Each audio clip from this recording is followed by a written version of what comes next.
Hello साथियों, नमस्कार। इस वीडियो के अंदर मैं आपको केमिस्ट्री के 30 क्वेश्चन कराऊंगा विद एक्सप्लेनेशन कराऊंगा। वीडियो को एंड तक देखिएगा। वीडियो को प्लीज़ लाइक कीजिएगा, सब्सक्राइब कीजिएगा, कमेंट कीजिएगा और शेयर कीजिएगा। वीडियो पसंद आए तो प्लीज़ लाइक कीजिएगा। तो मैं आपको 30 क्वेश्चन कराने वाला हूँ केमिस्ट्री के, जिनमें मैं आपको फुल एक्सप्लेनेशन कराऊँगा। तो चलो स्टार्ट करते हैं। क्वेश्चन नंबर पहला है अपना, इलेक्ट्रॉन की खोज निम्नलिखित में से किस वैज्ञानिक ने की थी? कि इलेक्ट्रॉन की खोज निम्नलिखित में से किस वैज्ञानिक ने की थी? किसने की थी? आइंस्टाइन ने की थी क्या? नहीं। गैलीलियो ने की थी या फिर जे थॉमसन ने की थी? TRT विल्सन ने की थी? तो किसने की थी खोज? तो ये की थी हमारी जे थॉमसन साहब ने। किसने की थी? जे थॉमसन साहब ने। और इसके लिए कौन सा मॉडल दिया था इन्होंने? इसके लिए इन्होंने दिया था प्लम पुडिंग मॉडल। कौन सा मॉडल? प्लम पुडिंग मॉडल दिया था इसके लिए इन्होंने। ठीक है। इलेक्ट्रॉन की खोज करता कौन है? J Thomson. Question number second है कि आणविक संरचना, एक मिनट ब्राइटनेस बढ़ाई है मैंने। आणविक संरचना के बारे में निम्नलिखित में से कौन सा कथन सही है? कि आणविक संरचना के बारे में निम्नलिखित में से कौन सा कथन सही है? ऑप्शन नंबर 1, न्यूट्रॉन तथा इलेक्ट्रॉन न्यूक्लियस में होते हैं तथा प्रोटॉन न्यूक्लियस के इर्द गिर्द चक्कर लगाते हैं। ऑप्शन नंबर 2 है, इलेक्ट्रॉन तथा प्रोटॉन न्यूक्लियस में होते हैं तथा प्रोटॉन न्यूक्लियस के इर्द गिर्द चक्कर लगाते हैं। तीसरा ऑप्शन है, प्रोटॉन तथा न्यूट्रॉन न्यूक्लियस में होते हैं तथा इलेक्ट्रॉन न्यूक्लियस के इर्द गिर्द चक्कर लगाते हैं। चौथा ऑप्शन है, प्रोटॉन न्यूट्रॉन तथा इलेक्ट्रॉन सभी न्यूक्लियस में होते हैं। तो बताओ इसमें क्या ऑप्शन होगा, क्या आंसर हो जाएगा? कि प्रोटॉन न्यूट्रॉन और इलेक्ट्रॉन सभी न्यूक्लियस में होते हैं क्या? न्यूक्लियस ये होता है, यानी कि न्यूक्लियस यानी नाभिक होता है। तो नाभिक में तो ओनली क्या क्या होता है? अपना प्रोटॉन होता है और अपना न्यूट्रॉन होता है नाभिक में, ये दोनों ही तो होते हैं। और इलेक्ट्रॉन इसके क्या होते हैं? इर्द गिर्द बाहर चक्कर लगाते हैं इलेक्ट्रॉन। तो प्रोटॉन और न्यूट्रॉन न्यूक्लियस में अंदर स्थित होते हैं और जो इलेक्ट्रॉन होते हैं वो कहाँ होते हैं? नाभिक के बाहर होते हैं और इसके आकर्षण में बंधे हुए होते हैं। किसके में? प्रोटॉन के में। प्रोटॉन के आकर्षण से बंधे हुए होते हैं इलेक्ट्रॉन, इसलिए परमाणु में नाभिक के चारों ओर चक्कर लगाते हैं इलेक्ट्रॉन। तो ऐसा ऑप्शन कहाँ दिख रहा है आपको? न्यूट्रॉन तथा इलेक्ट्रॉन न्यूक्लियस में होते हैं, गलत। इलेक्ट्रॉन तथा प्रोटॉन न्यूक्लियस में होते हैं, गलत। प्रोटॉन तथा न्यूट्रॉन न्यूक्लियस में होते हैं तथा इलेक्ट्रॉन न्यूक्लियस के गिर्द चक्कर लगाते हैं। तो ऑप्शन नंबर क्या हो जाएगा हमारा? तीसरा सही हो जाएगा। ठीक है। क्वेश्चन नंबर तीसरा है, कौन सा कथन नाभिकीय संलयन का वर्णन करता है? नाभिकीय संलयन, एक होता है नाभिकीय संलयन, एक होता है अपना नाभिकीय विखंडन। नाभिकीय संलयन में क्या होता है? क्या होता है नाभिकीय संलयन में? नाभिकीय संलयन में क्या होता है कि जैसे ये अपने दो नाभिक हैं, तो जब दो नाभिक आपस में जुड़ते हैं तो इसको क्या बोलते हैं? संलयन। संलयन का मतलब क्या होता है? जुड़ना। और नाभिकीय विखंडन क्या होता है कि जब एक नाभिक दो नाभिकों में टूटता है तो उसे क्या बोलते हैं? विखंडन। विखंडन का मतलब क्या होता है? टूटना। तो ये होते हैं नाभिकीय संलयन, नाभिकीय विखंडन। ये क्वेश्चन क्या कह रहा है? क्वेश्चन कह रहा है कि कौन सा कथन नाभिकीय संलयन का वर्णन करता है? ऑप्शन नंबर 1, दो हीलियम नाभिक एक हाइड्रोजन नाभिक बनाने के लिए जुड़ते हैं। दो हीलियम नाभिक एक हाइड्रोजन नाभिक बनाने के लिए जुड़ते हैं। आप सोच के बताओ, ये पॉसिबल है क्या कि दो हीलियम नाभिक जुड़कर और एक हाइड्रोजन बनाए?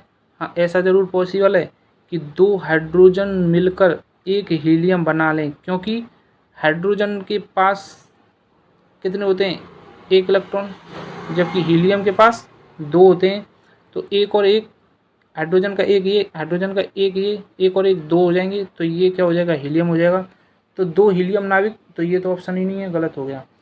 दो हाइड्रोजन नाभिक एक हीलियम नाभिक बनाने के लिए जुड़ते हैं, तो ये सही हो सकता है। एक मिनट बाद में देखते हैं, तीसरा ऑप्शन देखते हैं। तीसरा ऑप्शन क्या कह रहा है? तीसरा ऑप्शन कह रहा है यूरेनियम नाभिक विभाजित होते हैं और उच्च ऊर्जा न्यूट्रॉन उत्पन्न करते हैं, जिससे एक श्रृंखला अभिक्रिया होती है। ऑप्शन नंबर चौथा है, एक हीलियम नाभिक एक अल्फा कण बनाने के लिए एक हाइड्रोजन नाभिक के साथ जुड़ता है। तो इसमें जो हमारा आंसर है वो दो ही होगा, कि 2 हाइड्रोजन नाविक एक हीलियम नाविक बनाने के लिए जुड़ते हैं। इसमें पूछ ये रहा है कि नाभिकीय संलयन का वर्णन कौन करता है। तो नाभिकीय संलयन में क्या होता है, 2 नाविक होते हैं, 2 नाविक जुड़कर एक परमाणु बनाते हैं। तो हमारा ऑप्शन नंबर 2 हो जाएगा इसमें। और नाभिकीय संलयन की क्रिया कहाँ संपन्न होती है, सूर्य में। जो अपना सूर्य होता है ना, जो हमें प्रकाश देता है इतना सारा, वो नाभिकीय संलयन के कारण ही देता है। तो सूर्य में जो ऊर्जा का स्रोत है वो क्या है, नाभिकीय संलयन ही होता है। संलयन में क्या होता है कि 2 हल्के नाविक मिलकर एक भारी नाविक का निर्माण करते हैं। लेकिन एक और बात बताऊं मैं आपको कि जो भैया अपना हाइड्रोजन बम होता है ना, हाइड्रोजन बम भी नाभिकीय संलयन पर आधारित होता है। और हाइड्रोजन बम जो होता है उसमें क्या होता है, अनियंत्रित संलयन पर आधारित होता है हाइड्रोजन बम। तो आप कमेंट बॉक्स में मुझे ये बताइएगा कि परमाणु बम ज़्यादा खतरनाक होता है या हाइड्रोजन बम। परमाणु बम ज़्यादा खतरनाक होता है या हाइड्रोजन बम ज़्यादा खतरनाक होता है, कमेंट बॉक्स में प्लीज़ बताइएगा मुझे। चलो आगे के क्वेश्चन पे। आगे का क्वेश्चन है अपना क्वेश्चन नंबर 3, ये क्वेश्चन नंबर 4 होगा। ये कौन सा क्वेश्चन है, ये क्वेश्चन नंबर 4 हो जाएगा। तो ये सीरीज बिगड़ जाएगी, कोई दिक्कत नहीं है। चलो क्वेश्चन नंबर 3 से ही करते हैं। तो क्वेश्चन नंबर 3 है, परमाणु बम का सिद्धांत आधारित है, यानी कि जो परमाणु बम का जो सिद्धांत है वो किस पर आधारित है। परमाणु बम का सिद्धांत किस पर आधारित है, अभी देखा था। तो परमाणु बम का जो सिद्धांत है वो नाभिकीय संलयन पर आधारित है। जो परमाणु बम का जो सिद्धांत है वो नाभिकीय संलयन पर आधारित है। परमाणु बम में क्या होता है कि 2 नाविक होते हैं, वो जुड़कर संलयन करते हैं और परमाणु बम का निर्माण करते हैं। और परमाणु बम सबसे पहले कहाँ गिराया गया था, जिससे बहुत ही क्या होता नुकसान हुआ था। तो जापान में आपने सुना होगा 2 शहर इसने बिल्कुल ख़त्म कर दिए थे, नागासाकी और हिरोशिमा 2 शहर थे जापान के। इन पर परमाणु बम पहली बार गिराया गया था और ये दोनों शहर समाप्त कर दिए गए थे और आज भी समाप्त हैं। वहाँ पे जीवन यापन मौजूद नहीं है, क्योंकि क्या होता है संलयन से रेडिएशन निकलती है बहुत भयंकर वाली। तो ये था परमाणु बम का सिद्धांत किस पर आधारित है, नाभिकीय संलयन पर आधारित है। क्वेश्चन नंबर 4, ट्राइटियम किसका समस्थानिक है। कि ट्राइटियम जो है वो किसका समस्थानिक है। तो ट्राइटियम हमारा जो समस्थानिक हो जाएगा वो हाइड्रोजन का हो जाएगा।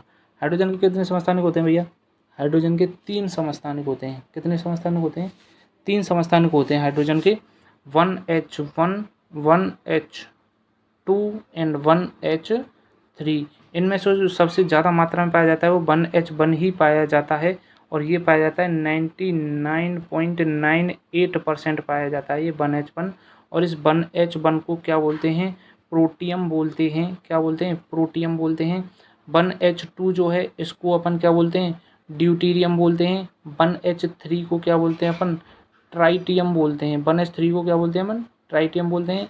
ये जो 1H3 होता है वो अति सूक्ष्म मात्रा में पाया जाता है, यानी कि सबसे कम जो है वो तीनों समस्थानिकों में ट्राइटियम ही पाया जाता है। और जो ट्राइटियम होता है वो क्या होता है, जो ट्राइटियम है वो एक रेडियोधर्मी समस्थानिक है। हाइड्रोजन का क्वेश्चन आ जाए, हाइड्रोजन का रेडियोधर्मी समस्थानिक कौन सा है।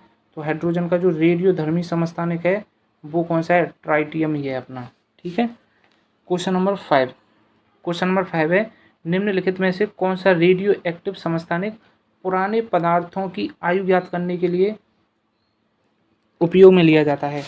तो जो कार्बन की पुरानी चीज़ें होती हैं ना, जो पुरानी चीज़ें होती हैं, बहुत साल पुरानी कोई चीज़ है वो ज़मीन में दबी हुई है, तो उसकी जो साल पता करनी है हमें कि ये चीज़ कितनी पुरानी है, कब से दबी हुई है।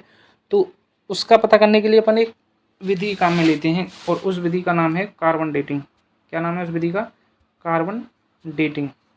इसमें क्या होता है कि पृथ्वी के नीचे जितनी भी मतलब चीज़ दबी हो उसका पता लग जाता है कि कितनी साल पुरानी है, लेकिन वो कार्बन से रिलेटेड चीज़ होनी चाहिए।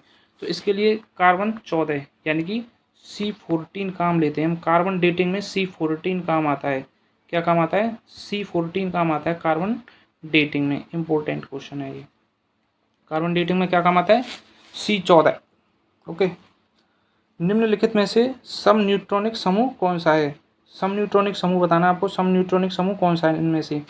सम न्यूट्रॉनिक जैसा कि नाम से भी देते हैं, सम न्यूट्रॉनिक का मतलब हो गया समान है न्यूट्रॉन जिसमें, समान है न्यूट्रॉन जिसमें, वही क्या हो जाएगा, सम न्यूट्रॉनिक हो जाएगा। तो अब इसमें हमें समान न्यूट्रॉन देखने हैं, और समान न्यूट्रॉन निकालने का फॉर्मूला, न्यूट्रॉन का फॉर्मूला क्या होता है, न्यूट्रॉन का फॉर्मूला होता है n बराबर a माइनस जेड, जहाँ पे a क्या है, अणुभार है, z क्या है, परमाणु भार है, z क्या है, परमाणु भार है। तो n बराबर a माइनस जेड से अपन न्यूट्रॉन निकालेंगे। तो अपन 6 से 12, इसमें 12 में से 6 घटाएंगे तो 6 आएगा, तो ये तो गलत हो गया। गलत क्यों हो गया, 6 से 12 है, n 7 n 14 है, तो यहाँ पे कितना बचा 6, और यहाँ पे कितना बच रहा है 7 बच रहा है। तो इसमें न्यूट्रॉन 6 हैं, इसमें 7 हैं, तो गलत हो गया। क्यों, क्योंकि समान न्यूट्रॉन नहीं है। दूसरा ऑप्शन देखेंगे 6 से 12 7 n 14, ये भी गलत।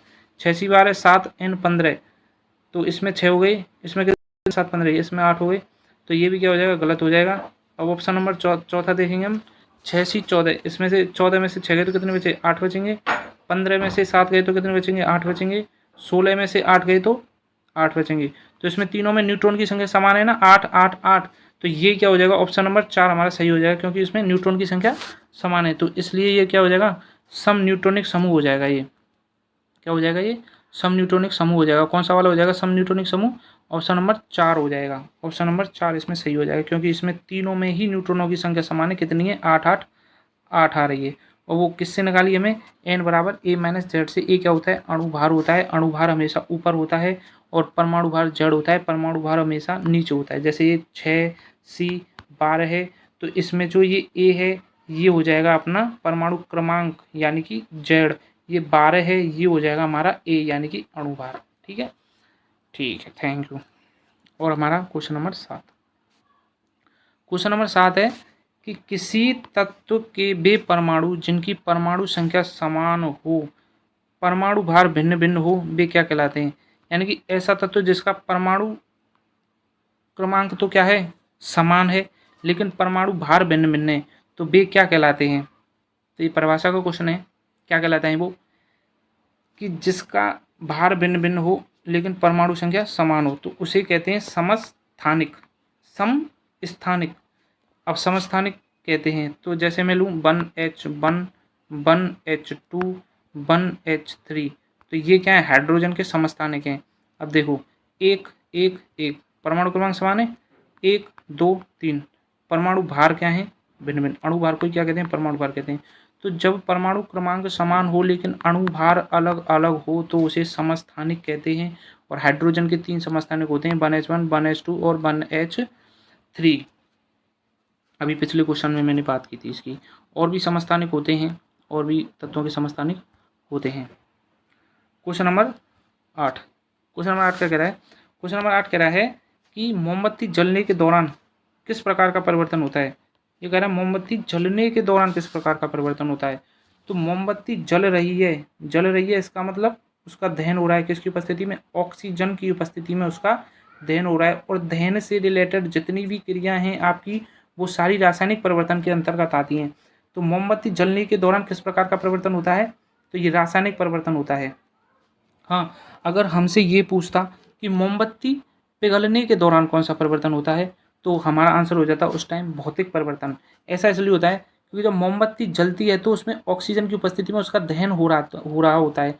लेकिन जब मोमबत्ती पिघलती है ना, तो उसका जो मोम होता है उससे हम दोबारा मोमबत्ती बना सकते हैं, उसमें कोई चेंज नहीं हुआ। और भौतिक और रासायनिक परिवर्तन का जो कोड वर्ड है, यानी कि हम पहचान करते हैं, वो इसी के आधार पर करते हैं कि अगर किसी चीज़ में न्यू प्रोडक्ट बनना है, नया कंपोनेंट बनना है, तो इस कंडीशन में वो रासायनिक अभिक्रिया होती है। क्या होती है, रासायनिक अभिक्रिया होती है। लेकिन अगर कोई नया उत्पाद नहीं बनना, कोई न्यू कंपोनेंट नहीं बनना, तो उस स्थिति में वो कौन सा परिवर्तन हो जाता है, भौतिक परिवर्तन होता है। ठीक है, तो मोमबत्ती में भौतिक और रासायनिक दोनों ही परिवर्तन होते हैं। लेकिन क्वेश्चन के पूछने पर डिपेंड करता है वो पूछ क्या रहा है। इस क्वेश्चन में हमें आंसर क्या देना है, ओनली रासायनिक परिवर्तन देना है। ठीक है, पिघलने की बात कर रहा होता तो भौतिक परिवर्तन हो जाता आंसर। ठीक है, क्वेश्चन नंबर 9, क्वेश्चन नंबर 9 कह रहा है OF2 में ऑक्सीजन का ऑक्सीकरण अंक क्या है। तो OF2 में ऑक्सीजन का ऑक्सीकरण अंक कैसे निकालेंगे, तो ये OF2 2। अब हमें निकालना किसका है, ऑक्सीजन का ऑक्सीकरण अंक निकालना है। तो जिसका निकालना हो उसको मान लेते हैं अपन x, पीछे लगाते हैं प्लस, फिर देखते हैं इस F की संयोजकता कितनी होगी, तो -1 होती है इसकी, ठीक है। अब F2 है तो इसके आगे अपन 2 लगा देंगे, और इस पर कुछ भी ऊपर बैलेंस ही नहीं है, ऊपर कुछ भी मतलब वो नहीं है चिन्ह माइनस में प्लस में, तो इसमें हम आगे बराबर करके 0 लिख देंगे। ऐसे अपन निकालते हैं ऑक्सीकरण अंक। दोबारा बता देता हूँ एक बार मैं, आपको अच्छे से समझ में आ जाएगा। OF2 में ऑक्सीजन का ऑक्सीकरण अंक क्या है, तो OF2 जो है जिसका निकालना हो, इसमें ऑक्सीजन का निकालना है, तो ऑक्सीजन को क्या मान लेंगे अपन, x मान लेंगे, पीछे प्लस लगाएंगे। फ्लोरीन जो होता है F जो होता है उसमें जो संयोजकता होती है वो -1 होती है। अब ये 2 फ्लोरीन है, F2 का मतलब 2 फ्लोरीन है, तो इसके आगे 2 लगा देंगे। अब इस पे यहाँ पर कुछ भी ऊपर जो है वो प्लस माइनस का कुछ भी चिन्ह नहीं है। जैसे ऊपर अगर -2 होता तो बराबर करके हम -2 लिख देते, लेकिन ऊपर कुछ भी नहीं है, न्यूट्रल है, तो इसमें बराबर करके अपन 0 लगा देंगे। तो x बराबर क्या हो जाएगा, x बराबर हो जाएगा +2 हो जाएगा इधर जाके ही। भाई जब 2 का गुणा -1 में करेंगे तो -2 हो जाएगा ये, तो x -2 बराबर 0, तो x बराबर क्या हो जाएगा, x बराबर हो जाएगा अपना +2। तो इसका जो OF2 में ऑक्सीकरण अंक आ जाएगा ऑक्सीजन का, वो कितना आ जाएगा, +2 आ जाएगा। कितना आ जाएगा, +2 आंसर हो जाएगा इसका, ठीक है। और क्वेश्चन नंबर 10 क्या है, क्वेश्चन नंबर 10 है कि ग्रेफाइट की अपेक्षा हीरा अधिक कठोर होता है। ग्रेफाइट की अपेक्षा हीरा अधिक कठोर होता है, क्यों, इसका कारण क्या है। तो ग्रेफाइट की अपेक्षा हीरा अधिक कठोर इसलिए होता है, हीरा यानी क्या होता है, डायमंड, वो इसलिए होता है क्योंकि हीरे की चतुष्फलकीय संरचना पाई जाती है। हीरे की त्रिविमीय चतुष्फलकीय संरचना पाई जाती है। हीरे की क्या पाई जाती है, त्रिविमीय चतुष्फलकीय संरचना पाई जाती है। कैसे कि जो हीरा होता है उसमें जो कार्बन होता है उसकी 4 वैलेंसी पूर्ण होती हैं, यानी कि हाइड्रोजन से नहीं जुड़ा होता है ये, कार्बन से जुड़ा होता है, कार्बन से जुड़ा होता है, ठीक है। तो इस प्रकार से त्रिविमीय चतुष्फलकीय संरचना बनाता है। इस कारण से जो हीरा होता है वो क्या होता है, बहुत ज़्यादा कठोर होता है। हीरे में प्रबल एकल सहसंयोजक बंध रहता है, और जो हीरा होता है उसमें कार्बन के मध्य जो ये वाला बंध कोण होता है उसका मान जो होता है वो होता है 1.54 एंगस्ट्रॉम। 1.54 एंगस्ट्रॉम होता है कार्बन के मध्य जो बंध कोण का मान होता है हीरे में। हीरा जो होता है वो पदार्थों में सबसे ज़्यादा कठोर होता है, और जो कठोरता मापते हैं ना वो मापते अपन मोह स्केल में, और जब अपन मोह स्केल में हीरे को माप कर देखते हैं तो इसकी जो वैल्यू आती है वो आती है अपन की 10। कितनी आती है हीरे की मोह स्केल में वैल्यू, 10 आती है। तो इसलिए हीरा बहुत ज़्यादा कठोर होता है, क्योंकि इसमें क्या पाई जाती है, हीरे की चतुष्फलकीय संरचना पाई जाती है, त्रिविम चतुष्फलकीय संरचना पाई जाती है। हीरे में कोई भी जो बैलेंस है वो स्वतंत्र रूप में मुक्त अवस्था में नहीं पाई जाती, इसलिए हीरा विद्युत का कुचालक होता है, विद्युत का सुचालक नहीं होता। हीरे में करंट प्रवाहित नहीं कर सकते अपन। क्वेश्चन नंबर 11, ग्रेफाइट को इलेक्ट्रिक आर्क द्वारा अक्रिय गैस की उपस्थिति में गर्म करने पर प्राप्त होता है। ग्रेफाइट को जो अपन इलेक्ट्रिक आर्क के द्वारा अक्रिय गैस कौन सी होती हैं, हीलियम, नियोन, जीनोन, ये क्या होती हैं, अक्रिय गैस होती हैं। तो इनकी उपस्थिति में जब अपन गर्म करते हैं किसको, ग्रेफाइट को, तो क्या प्राप्त होता है, तो हमें प्राप्त होता है हीरा या वाटर गैस या फुल्लिन या क्राउन ईथर। तो हमें प्राप्त होता है इसमें भैया फुल्लिन प्राप्त होता है। क्या होता है, फुल्लिन प्राप्त है। ये भी कार्बन का ही एक अपर रूप है। कार्बन के 3 प्रसिद्ध अपर रूप होते हैं, कौन कौन से, हीरा, ग्रेफाइट और फुल्लिन। और जब अपन इसको ग्रेफाइट को इलेक्ट्रिक आर्क के द्वारा अक्रिय गैस की उपस्थिति में गर्म करते हैं ना तो हमें मिलता है फुल्लिन। और फुल्लिन का जो सबसे स्थायी जो वो होता है C60 जो होती है वो सबसे ज़्यादा अच्छी फुल्लिन मानी जाती है। ये सबसे स्थायी वो होता है इसका क्या, अपर रूप, ठीक है। तो फुल्लिन होता है, और फुल्लिन को क्या बोलते हैं, बकमिंस्टर फुल्लिन भी बोलते हैं। फुल्लिन को क्या बोलते हैं, बकमिंस्टर फुल्लिन भी बोलते हैं, जो कि टेक्निकल रूप से बहुत महत्वपूर्ण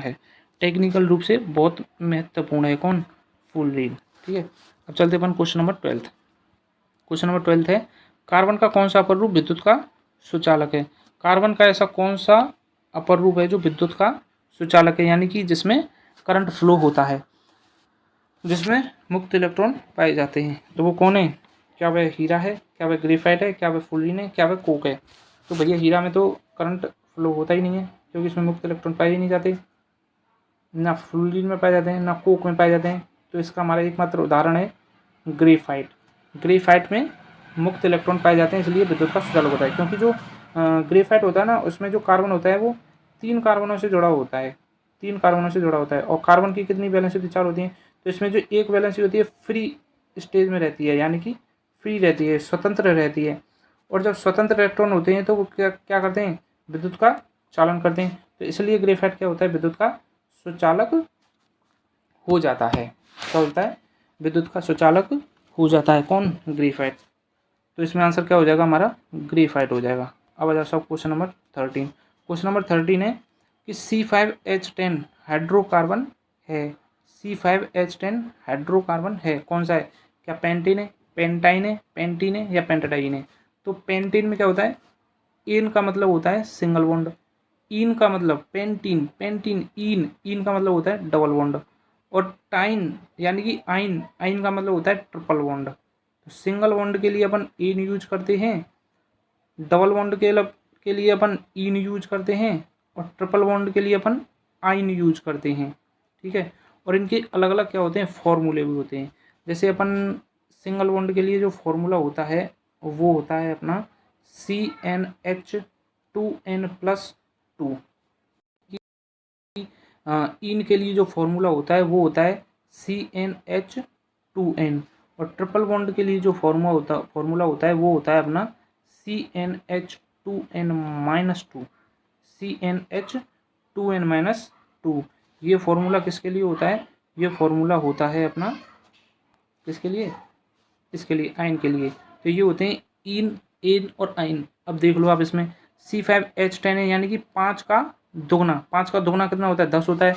तो अपन इसमें CnH2n वाला अगर फॉर्मूला लगाएं तो n की जगह अगर 5 रखें तो कितना हो जाएगा, C5H 2 गुणा 5, तो C5H10 हो गया ना। तो ये क्या हो जाएगा, पेंटीन हो जाएगा। इसका आंसर क्या हो जाएगा, पेंटीन हो जाएगा। इसका आंसर क्या हो जाएगा, C5H10 हाइड्रोकार्बन है। कौन सा हाइड्रोकार्बन है, C5H10 पेंटीन। कौन सा है, पेंटीन। ठीक है। तो ये होगा क्वेश्चन नंबर 13। हो जाओ क्वेश्चन नंबर 14 पर। क्वेश्चन नंबर 14 क्या कहता है, क्वेश्चन नंबर 14 कह रहा है हमारा, प्रोपेन के अणु में कार्बन कार्बन बंधों का कार्बन हाइड्रोजन बंधों से अनुपात है। यानी कि जो कार्बन कार्बन बंध हैं और कार्बन हाइड्रोजन बंध हैं उनका अनुपात बताना हमें, किसमें, प्रोपेन में। और प्रोपेन क्या होता है, मैथ एथ प्रोप ब्यूट। तो प्रोप यानी कि 3 नंबर पे आ रहा है। 10 तक याद किए हुए होते हैं इंसान ज़्यादातर। Meth eth prop but pent hex hept oct non dec, dec यानी कि 10, नॉन यानी कि 9, ऑक्ट यानी कि 8, ये ऐसे होते हैं। ठीक है। ये कह रहा है प्रोपेन, प्रोप का मतलब 3 होता है, यानी कि एन की जगह पे हमें 3 लेना है। तो प्रोपेन के अणु में अब क्या कह रहा है, एन कह रहा है, यानी कि सिंगल बॉन्ड है, सिंगल बॉन्ड है। सूत्र क्या हो गया, CnH2n+2 हो गया। एन की जगह पे 3 रखो, C3H2 × 3 + 2, 2 3 6 + 2 कितना हो गया, 8 हो गया। तो ये हो गया C3H10। तो प्रोपेन में कार्बन कार्बन बंधों का कार्बन हाइड्रोजन बंधों से अनुपात है। अब तुम इसी में मत देखने लग जाना सूत्र में कि C के नीचे 3 लटक रहा है, भैया कार्बन का अनुपात 3 हो जाएगा, हाइड्रोजन के नीचे 10 लटक रहा है तो इसमें 10 हो जाएंगे। ऐसे नहीं होता, मैं बता रहा हूँ आपको। देखो पहले इसका अपन स्ट्रक्चर देखेंगे, स्ट्रक्चर कैसे होती है। तो इसकी स्ट्रक्चर होगी प्रोपेन की, कैसे होगी, कार्बन कार्बन कार्बन, हो गए 3 कार्बन। अब अपन को इस पर हाइड्रोजन लगाते हैं। चारों चीज़ें क्या होनी चाहिए, संतुलित होनी चाहिए। तो एक हाइड्रोजन यहाँ पे, एक हाइड्रोजन यहाँ पे, एक हाइड्रोजन यहाँ पे, एक हाइड्रोजन यहाँ पे, एक हाइड्रोजन यहाँ पे, एक हाइड्रोजन यहाँ पे, एक हाइड्रोजन यहाँ पे, एक हाइड्रोजन यहाँ पे। तो इसकी 4 वैलेंसी कंप्लीट हो गई, 1 2 3 4। इसकी कंप्लीट हो गई 1 2 3 4, इसकी कंप्लीट हो गई 1 2 3 4। अब बताओ कार्बन कार्बन के मध्य, कार्बन कार्बन के मध्य, कार्बन हाइड्रोजन के मध्य नहीं, ओनली कार्बन कार्बन के मध्य कितनी जो है वो बॉन्ड है। तो एक तो ये है, एक ये है, 2 ही तो हैं। तो कार्बन कार्बन के मध्य कितने बॉन्ड हो गए, 2 बॉन्ड हो गई। अब कार्बन हाइड्रोजन के बंदे बंदे देखने हैं, तो 4 इसके, और फिर ये दोबारा काउंट नहीं करना ना, तो ऐसे गिनो 1 2 3 4 5 6 7 8 9 10। कितने हो गए इसके? 1 2 3 4 5 6 7 8। ये नहीं गिनने, ये बीच वाले 2, क्योंकि ये तो कार्बन कार्बन के मध्य हैं, ये वाले 2 नहीं गिनने। तो कितने बचे? 8 बचे। 2:8, 1:4 आ गया। 2 से 1 कैंसिल हो गया 4 बार, 1:4 आ गया इसका आंसर। कितना आ गया? पहला ही आंसर है इसका, 1:4 आंसर है इसका। ठीक है, तो प्रोपेन के अणु के मध्य कार्बन कार्बन बंधों तथा कार्बन हाइड्रोजन बंधों से अनुपात कितना है? 1:4 हो जाएगा इसका आंसर, 1:4 आंसर हो जाएगा इसका। आ गया ना समझ में? ठीक है, क्वेश्चन नंबर 15। क्वेश्चन नंबर 15 कह रहा है कि निम्न में से किसका प्रयोग नोदक या रॉकेटों में ईंधन के रूप में किया जा सकता है? निम्न में से किसका प्रयोग नोदक या रॉकेटों में ईंधन के रूप में किया जा सकता है? तो इसमें द्रव हाइड्रोजन प्लस द्रव नाइट्रोजन, द्रव ऑक्सीजन प्लस द्रव ऑर्गन, द्रव नाइट्रोजन प्लस द्रव ऑक्सीजन, द्रव हाइड्रोजन प्लस द्रव ऑक्सीजन। तो इसका जो आंसर हो जाएगा हमारा 4th हो जाएगा, द्रव हाइड्रोजन प्लस द्रव oxygen. Liquid hydrogen plus liquid oxygen हमारा आंसर हो जाएगा इसका। रॉकेटों में इसका यूज किया जाता है, किसके रूप में? ईंधन के रूप में। जो फ्यूल होता है वो H2+O2 होते हैं लिक्विड फॉर्म में। क्वेश्चन नंबर 16 है, पेट्रोल में लगी आग को बुझाने में जल प्रभावी नहीं होता, क्यों? क्योंकि अब देखो, इसमें से जो 4th ऑप्शन है वो गायब है, 4th ऑप्शन गायब है, इसलिए हम इस क्वेश्चन को नहीं करते हैं, छोड़ो। 17वें क्वेश्चन पे आते हैं। 17वां क्वेश्चन है अपना, टेट्रा एथिल लेड यानी कि TEL पेट्रोल में मिलाया जाता है, यानी कि पेट्रोल में TEL क्यों मिलाते हैं? जो अपनी पेट्रोल होती है उसमें TEL मिलाते हैं। सुन लो, क्वेश्चन आ जाए पेट्रोल में क्या मिलाते हैं, तो पेट्रोल में मिलाते हैं अपन टेट्रा एथाइल लेड यानी कि TEL। अब क्यों मिलाते हैं, क्या कारण है मिलाने का, वो सुन लीजिएगा। तो वो इसलिए मिलाते हैं क्योंकि इसे जमाने से बचाने के लिए, इसका स्फुलिंग बिंदु बढ़ाने के लिए, इसकी एंटी नॉकिंग रेट यानी कि अपस्फोटन रोधी दर को बढ़ाने के लिए, इसका क्वथनांक बढ़ाने के लिए। तो इसमें हमारा जो ऑप्शन है वो हो जाएगा 3, इसकी एंटी नॉकिंग रेटिंग और अपस्फोटन रोधी दर को बढ़ाने के लिए। ये क्या होती हैं? ये होती हैं पेट्रोल में जो गुणवत्ता लाने के लिए ये पदार्थ होते हैं। ये जो TEL होता है ये पेट्रोल में क्या लाता है? गुणवत्ता लाता है। और इसके कारण क्या होता है? एंटी नॉकिंग रेटिंग और अपस्फोटन रोधी दर को बढ़ाने के लिए। ये TEL जो होता है वो सर्वोत्तम प्रकार का अपस्फोटन रोधी होता है, क्योंकि जो पेट्रोल होती है ना, इसके माध्यम से उसमें जो वाष्पों का जो प्रज्वलन होता है उसको कम किया जाता है। ठीक है, क्वेश्चन नंबर 18। क्वेश्चन नंबर 18 क्या है? क्वेश्चन नंबर 18 है, संपीड़ित प्राकृतिक गैस। क्वेश्चन नंबर 18 है, संपीड़ित प्राकृतिक गैस यानी कि CNG का मुख्य घटक क्या है? CNG का मुख्य घटक क्या है? CNG को क्या बोलते हैं? CNG को बोलते हैं compressed natural gas. Compressed natural gas बोलते हैं किसको? CNG को, यानी कि द्रवित वो संपीड़ित प्राकृतिक गैस। यानी कि जब नेचुरल गैस जो होती है ना, जब उसको अपन बहुत ज़्यादा दाब लगाकर जब अपन उसको संपीड़ित कर देते हैं तो वो होती है संपीड़ित प्राकृतिक गैस। तो संपीड़ित प्राकृतिक गैस यानी कि CNG का मुख्य घटक क्या है? और CNG क्या है? नेचुरल गैस है, और नेचुरल जो नेचर होती है ना उसमें सबसे ज़्यादा मेथेन पाया जाता है। तो इसका मुख्य घटक क्या हो जाएगा? मेथेन हो जाएगा, यानी कि CH4 हो जाएगा, मेथेन हो जाएगा यानी कि CH4 हो जाएगा। और इसमें जो CNG होती है इसमें मेथेन पाया जाता है अपना लगभग 88 से 90% के समथिंग पाया जाता है अपना मेथेन इसमें। ठीक है, और जो CNG होती है उसका प्रयोग किसके लिए किया जाता है? मोटर गाड़ियों के लिए किया जाता है एज ए फ्यूल। ठीक है, आजकल CNG की बाइक बस सारी चीज़ CNG की आ रही हैं आजकल। तो जब अपन हाई प्रेशर में जब इसको संपीड़ित करते हैं तो CNG बनती है, और जो CNG होती है वो रंगहीन, गंधहीन और ज्वलनशील गैस होती है। अब आ जाओ सब क्वेश्चन नंबर 19। क्वेश्चन नंबर 19 है हमारा, द्रवित पेट्रोलियम गैस यानी कि LPG लिक्विफाइड पेट्रोलियम गैस निम्नलिखित का मिश्रण है। किस किस का मिश्रण है? तो ब्यूटेन हाइड्रोजन व मेथिन, ब्यूटेन प्रोपेन व ethane, oxygen hydrogen acetylene, hydrogen मेथिन oxygen. तो हाइड्रोजन तो होता ही नहीं है, एसिटिलीन भी नहीं होता, हाइड्रोजन इसमें नहीं होता, तो इसमें क्या आंसर हो जाएगा, 2 हो जाएगा हमारा ब्यूटेन, प्रोपेन और इथेन। और इसका जो एलपीजी का सबसे ज़्यादा जो इम्पोर्टेंट मुख्य घटक होता है वो प्रोपेन होता है, प्रोपेन और आइसोप्रोटेन होता है। और एलपीजी को क्या बोलते हैं अपन, कुकिंग गैस बोलते हैं, क्योंकि जो अपने सिलेंडर होते हैं, जो अपने खाना बनाते हैं सिलेंडर होते हैं, उनमें एलपीजी गैस भरी होती है। कौन सी गैस भरी होती है, एलपीजी गैस भरी होती है, इसलिए एलपीजी को कुकिंग गैस या फिर क्या बोलते हैं, रसोई घर की गैस भी बोलते हैं इसको, ठीक है। और इसका जो मुख्य घटक होता है वो क्या होता है, प्रोपेन या ब्यूटेन या आइसोब्यूटेन होता है। जो एलपीजी होती है उसका मुख्य घटक ब्यूटेन होता है, ब्यूटेन और आइसोब्यूटेन होता है, प्रोपेन नहीं होता, आइसोब्यूटेन होता है। ब्यूटेन और आइसोब्यूटेन मुख्य घटक होता है। ये प्रोपेन और इथेन भी होते हैं, लेकिन जो मुख्य घटक होता है वो ब्यूटेन होता है। जैसे इसका सीएनजी का मुख्य घटक क्या था, मेथिन था, वैसे ही एलपीजी का मुख्य घटक ब्यूटेन और आइसोब्यूटेन होता है, ठीक है। अब आप कमेंट बॉक्स में एक क्वेश्चन आंसर दीजिएगा मुझे एक क्वेश्चन का, कि जो एलपीजी सिलेंडर होते हैं उनमें जब गैस रिसाव होता है तो उसका पता लगाने के लिए हम गैस सिलेंडर में कौन सी गैस डालते हैं, मतलब कौन सी ऐसी चीज़ डालते हैं जिससे हमें गैस रिसाव का पता लग जाए, तो कमेंट बॉक्स में उसको बताइएगा हमें। क्वेश्चन नंबर 20 है, ना चिपकने वाली सतह से लेपित बर्तनों में उपयोग आने वाला बहुलक है। ना चिपकने वाले यानी कि नॉन स्टिक जो बर्तन आते हैं ना, उनमें कौन सा बहुलक काम में लिया जाता है, टेफ्लॉन।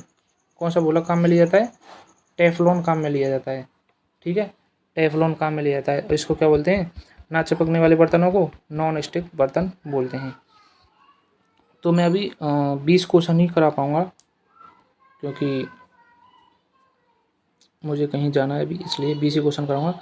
इसकी जो आगे की क्लास है वो मैं नेक्स्ट डे यानी कि कल कंटिन्यू करूँगा आपको, ठीक है। 21 क्वेश्चन से कल कंटिन्यू करूँगा मैं आपको, ओके। थैंक यू भाइयों, प्लीज़ वीडियो को लाइक, सब्सक्राइब और शेयर कीजिएगा। Thank you for watching it, okay.